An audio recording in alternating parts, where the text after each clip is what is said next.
राजस्थान में गर्म मौसम के पारे के बीच में सचिन पायलट ने सियासत का पारा गर्म कर दिया है। आज अजमेर से उन्होंने अपनी जनसंघर्ष यात्रा की शुरुआत की। इससे पहले सचिन पायलट ने मंच से साफ तौर पर कहा कि उनकी ये यात्रा भ्रष्टाचार के खिलाफ है और अपनी आवाज़ को बुलंद करना वह कभी नहीं भूलेंगे। मंच पर सचिन पायलट को तलवार देकर स्वागत किया। आज सचिन ने अपनी तलवार मयान से बाहर निकालकर ऐलान कर दिया कि आने वाले दिनों में राजस्थान की सियासत का पारा निश्चित तौर पर गर्म होगा, तेजी से आगे बढ़ेगा और ये तापमान आखिर क्या रंग लाता है कांग्रेस की सियासत में, राजस्थान की सियासत में, देखने वाली बात ये होगी। फिलहाल सचिन पायलट अजमेर से लेकर जयपुर तक जनसंघर्ष पदयात्रा में 125 किलोमीटर का जो अपना ये सफ़र है वह लगभग 5 दिनों में पूरा करेंगे। उससे पहले देखने वाली बात ये होगी कि कांग्रेस आखिर क्या कदम उठाती है पायलट को।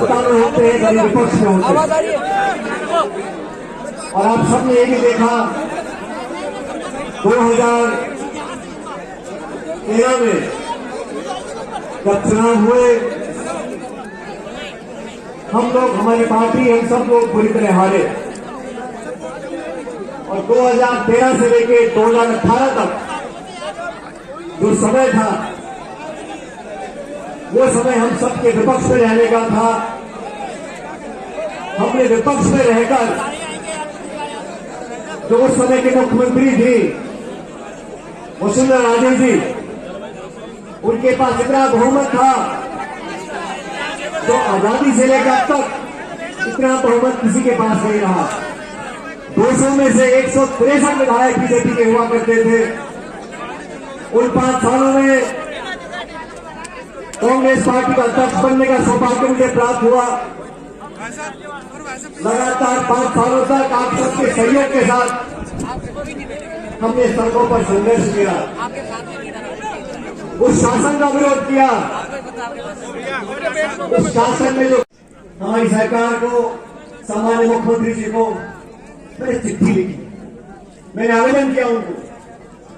मैंने कहा आपने और हमने मिलकर जो तमाम आरोप लगाए थे, अब लगभग 3.5 साल हो गए, इन आरोपों की जांच होनी चाहिए। मैं आपसे पूछना चाहता हूं, उन आरोपों की जांच होनी चाहिए कि नहीं होनी चाहिए? मैं 1.5 साल तक चिट्ठी लिखता रहा। मैंने कभी सार्वजनिक रूप से इस बात को नहीं कहा। चिट्ठी लिखी, दोबारा लिखी, याद दिलाया, आग्रह किया, आवेदन किया, लेकिन ना तो जवाब आया ना कार्रवाई हुई। अब चुनाव में बच गए 7 महीने। मैंने जयपुर के अंदर मौन व्रत रखा और 1 दिन का अनशन किया। ये कहा कि वसुंधरा जी के कार्यकाल में जो तमाम आरोप लगे थे, हमने लगाए थे, भ्रष्टाचार हुआ था, उसकी जांच करें। आज से ठीक 1 महीने पहले 4 अप्रैल की बात है, उसके बाद भी कोई कार्रवाई नहीं, कोई जांच घटित नहीं हुई। साथियों, राजनीति में जबान की कीमत होती है और आप लोग अच्छी तरह जानते हो।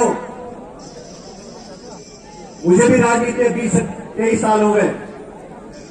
मैं सांसद रहा, केंद्र का मंत्री रहा, इस प्रदेश सरकार में उप मुख्यमंत्री रहा, स्वर्गीय पायलट साहब कई बार मंत्री रहे, मेरी मां सांसद विधायक रही। पिछले 45 सालों से हम राजनीति में जनता की सेवा कर रहे हैं और आप सब जानते हो हमारे कार्यकाल में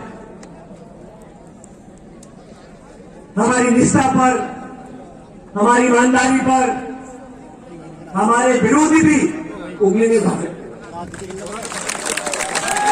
मैं आपसे पूछना चाहता हूं, इतना लंबा समय राजनीति हम लोगों को हो गया, बड़े बड़े पदों पर रहे, पायलट साहब भी रहे, मैं भी रहा। 1 फूटी कौड़ी का आरोप, 1 फूटी कौड़ी का आरोप हम भी लगा नहीं सकते। तो इसलिए राजनीति में बहुत दुख होता है जब तरह तरह के आरोप लगाए जाते हैं। और आरोप किन पे लगा रहे हैं? हेमंत चौधरी जी पे लगा रहे हैं। बात सत्ता विपक्ष पार्टी दल विचारधारा की नहीं है, बात नौजवानों के भविष्य की है। जब लाखों लाख बच्चों को लगे हमारा व्यवस्था में विश्वास कम हो रहा है, ऐसे लाखों लाख परिवार, ऐसे माँ बाप जो दिहाड़ी करते हैं, किसानी करते हैं, 2 बीघे में खेती करते हैं, अपना पेट काट के इतना पैसा बचा के कि हमारा बच्चा ट्यूशन पढ़ ले, साल 2-2 साल तैयारी करे, एग्जाम के पेपर लिखे और पेपर लीक हो जाए, पेपर कैंसिल हो जाए, कुछ बच्चे ओवरएज हो जाए, कुछ निराश हो जाए, उनकी उम्मीदें टूट जाए, ये हम लोगों को गवारा नहीं है। मेरे ख्याल शायद पहली बार जब से भारत आजाद हुआ है तब से किसी आरपीएससी के सदस्य को गिरफ्तार करने की नौबत आई है। लेकिन गिरफ्तारी अधिकारी की हो गई, क्या ये काफी है? कौन कौन लोग इसके पीछे हैं? मैंने राजस्थान भर में जाके आवाज उठाई थी और मुझे कहा गया कि पेपर लीक में ना तो कोई अधिकारी इन्वॉल्व है, ना कोई नेता इन्वॉल्व है। अरे जांच पूरी हुई नहीं, जांच पूरी हुई नहीं, कोई कैसे कह सकता है कि कोई अधिकारी नेता इन्वॉल्व नहीं है? आज एक अधिकारी पकड़ा गया जेल में, किसी दलाल के जयपुर के किराए के मकान में बुलडोजर चल सकता है? तो ये कटाना जो पकड़े गए हैं इस पर बुलडोजर क्यों नहीं चला?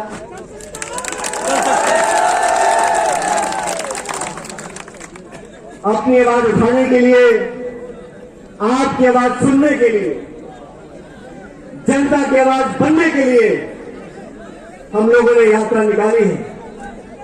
जन संघर्ष यात्रा किसी के विरोध में नहीं, जन संघर्ष यात्रा भ्रष्टाचार के विरोध में है। जन संघर्ष यात्रा नौजवानों के संरक्षण के लिए है। हमारे बच्चे बच्चियां पढ़ लिख कर उन पदों पर बैठे जहां से नीतियां बनती हैं। ये सपना स्वर्गीय पायलट साहब का था।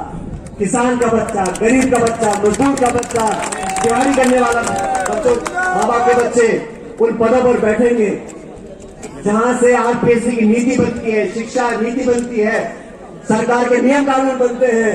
उन पदों पर वो नौजवान बच्चे बैठेंगे तो देश में सही नीतियां बनेंगी।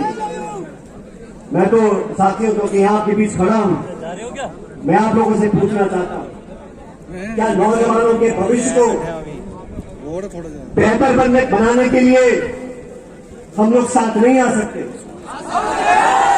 क्या इस प्रदेश से भ्रष्टाचार, करप्शन को मिटाने के लिए हम लोग साथ नहीं आ सकते?